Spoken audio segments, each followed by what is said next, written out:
Bonjour et bienvenue dans la pause garage. Aujourd'hui, nous allons voir quel est le coût réel de cette Stinger au quotidien. Voyons voir ça.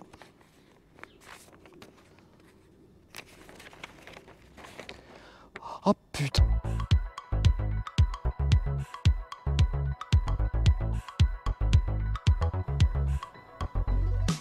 Alors, combien est-ce qu'elle coûte cette Kia Stinger au quotidien? Attends, on doit y croire à ta vidéo? C'est une question légitime. Cette voiture-là, c'est mon daily driver, c'est-à-dire que c'est ma voiture de tous les jours. C'est un achat personnel et plaisir. Je n'ai absolument rien à gagner en vous cachant quoi que ce soit.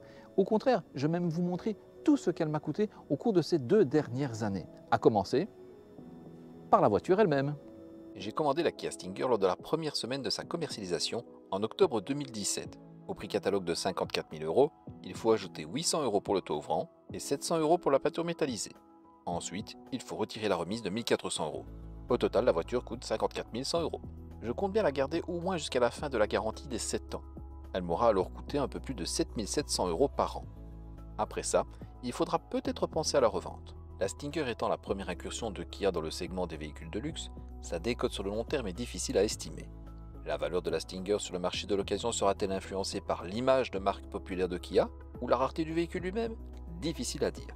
Pour l'heure, en tout cas, les très rares modèles en vente en occasion semblent ne pas se brader.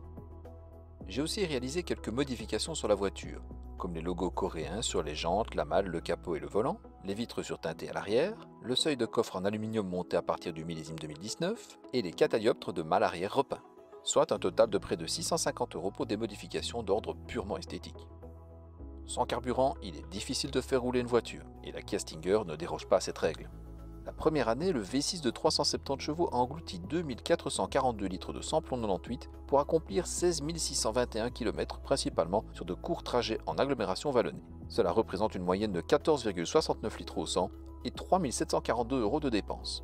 La deuxième année, la consommation et mon kilométrage ont baissé respectivement à 14,12 litres au 100 et à 15 331 km. La dépense a donc logiquement baissé et s'est établie à 3 339 €. Conformément à la loi du 21 novembre 1989, la Kia Stinger est assurée en responsabilité civile. Et comme elle est neuve, je vais même opter pour une Omnium complète, avec en plus l'assurance du conducteur et la protection juridique. Grâce à une offre promotionnelle chez Touring Assurance, la prime annuelle de la première année s'élevait à 1 070 €. Pour la deuxième année, la promotion a disparu et la prime s'est alors élevée à 1 760 €. Pour la troisième année, j'ai changé d'assureur, j'ai été chez Corona Direct qui m'offre une prime bien plus avantageuse. Attention, là ça va faire mal, très mal. Bonsoir, la Belgique est le deuxième pays le plus taxé d'Europe après la France. Mais il faut savoir qu'il s'agit d'une moyenne nationale entre la Flandre située au nord et la Wallonie située au sud. Ce qui veut donc dire que la Wallonie est la partie la plus taxée d'Europe en termes d'automobile. Et c'est là que je vis.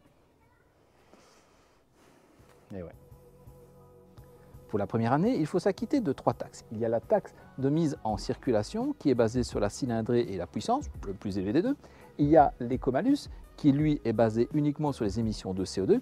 Et il y a enfin la taxe de roulage annuelle qui elle est basée uniquement sur la cylindrée. Au total, il y en a pour près de 7 800 € la première année. Les années suivantes, la fiscalité se limite à la taxe de roulage. Elle est indexée annuellement et pour l'instant, elle coûte 1 360 €. Oh, ça va, c'est cadeau. Ouais, c'est cadeau, c'est cadeau. Qui veut aller loin ménage sa monture, comme le dit l'adage. Il en va de même pour une voiture qui doit être entretenue selon les prescriptions du constructeur et, comme elle est sous garantie, encore dans le réseau officiel. Le taux de main-d'œuvre pour une Kia Stinger V6 est le même que pour une petite Picanto, soit 67,50 € de l'heure, TVA comprise. Le premier et le deuxième entretien m'ont coûté respectivement 280 et 550 €. Les 6,9 litres d'huile du carter représentent à eux seuls 115 € de ces montants. Les consommables d'origine Kia sont à des prix Kia, c'est-à-dire assez peu coûteux. Pour exemple, le filtre à pollen et à carburant coûtent respectivement 32 et 19 € dans le réseau officiel. Les freins sont d'origine Brembo, ils sont spécifiques à la Kia Stinger V6 et ils sont montés en série. Ils coûtent extrêmement cher à remplacer.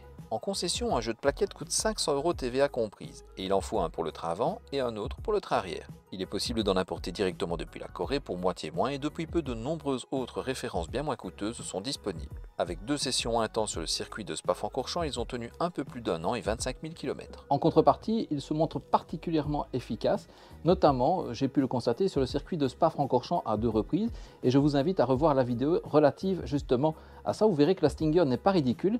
Il y a également une vidéo où je fais le remplacement moi-même avec Arnaud de ces plaquettes, et c'est un jeu d'enfant. Les pneus Continental Sport Contact 5 ont duré 18 506 km avec 2 séances de roulage sur le très abrasif circuit de Spa-Francorchamps.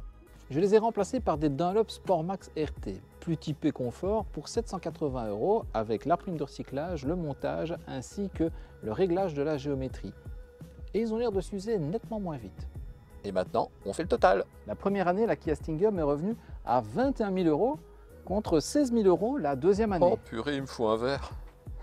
Moi aussi, il me faut un verre. Il faut un verre. Par curiosité, j'ai fait le même calcul pour mes anciennes Mazda 6 et CX-5, achetées neuves en 2014 et 2016, en veillant à leur appliquer la même méthodologie et le même kilométrage. Il en ressort qu'annuellement, chacune me coûtait respectivement 11 119 et 11 029 €, soit environ 5 000 € de moins que la Kia Stinger V6. Alors, est-ce qu'elle coûte cher cette Kia Stinger? Pour une Kia, assurément. Mais qu'en est-il par rapport à une voiture aux prestations similaires d'une marque premium? Avant l'achat de la Stinger, je me suis intéressé de près à la BMW série 4 Grand Coupé. La version 440i coûtait 15 000 € plus cher en tenant compte des options et de la remise. La fiscalité est à peu près identique. En tenant compte de l'extension de la garantie, du contrat d'entretien et de la prime d'assurance plus élevée, la BMW représentait un surcoût annuel proche des 3 500 €. La Kia Stinger V6 de 370 chevaux se trouve à mi-chemin entre une Mazda 6 de 163 chevaux et une BMW 440i Grand Coupé de 326 chevaux. En fin de compte, et c'est ça le plus important, cette Kia Stinger V6 en donne pour son argent. Value for money, comme disent les Américains. Même si je pense qu'ils le disent un petit peu mieux que moi. Cette vidéo est à présent terminée. Si elle vous a plu, n'hésitez pas à ajouter un petit pouce bleu en dessous de la vidéo. Si la chaîne vous a intéressé, n'hésitez pas également à vous abonner. Dans ce cas-là, n'oubliez pas la cloche de notification pour être prévenu des nouveautés de la chaîne. Vous pouvez également suivre la pause garage sur le site internet dont l'adresse s'affiche juste ici. Et vous pouvez également nous suivre sur Instagram, sur Facebook et sur Twitter. Je vous dis à très bientôt. Merci pour votre fidélité. Soyez prudents sur les routes. Ciao!